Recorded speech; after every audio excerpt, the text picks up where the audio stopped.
Mr. Chairman, on the vote of those present, the yeas are 9, the nays are 1. On the vote by proxy, and for the record, only the yeas are 5, the nays are 0. On this vote, the yeas are 9, the nays are 1, and the motion is agreed to. That concludes the voting, but does any member wish to be recognized for any statements prior to the business meeting adjourning? Senator Romney. Mr. Chairman, I understand in the exchange you had with Ranking Member Paul that there's certain information he's requesting, non-classified, and you're not willing to agree with that. Can you give a reason as to why any unclassified information we wouldn't be willing to receive from the administration? I don't know why you would not be willing to exceed his request for that information. I have a hard time imagining a circumstance where we'd say non-classified information a committee member wants to receive from a department we're not willing to give to him or her.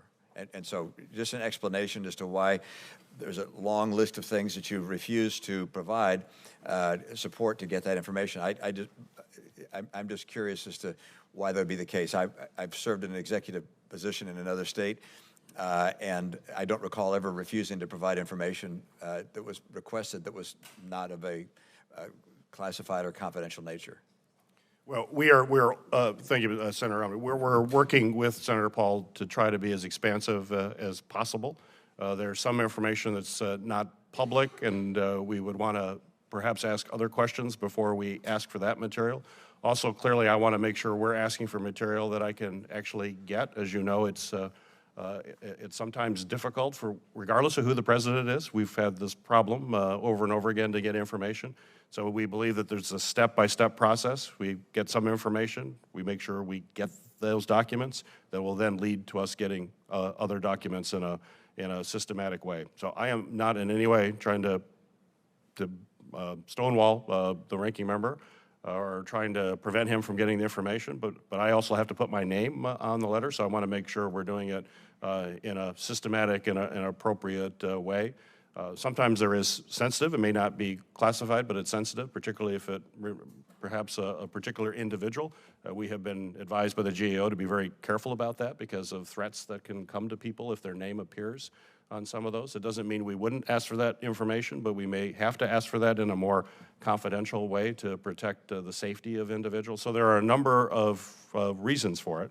But as you know, Senator Romney, I'm very open to work with members to try to find common ground, and we're doing that. I think we are at the point right now where we have letters that I'm prepared to sign and send off, which will get an awful lot of information that we'll have to sift through. It'll be a substantial amount of information, and then we'll continue the investigation going forward. I think the questions that Senator Paul raised are questions that need to be answered, and I'm going to work with him to try to get there in a systematic, orderly way that also is cognizant that there are some non-public information that could be sensitive, even if it is not classified, and we have to handle that with appropriate degree of diligence.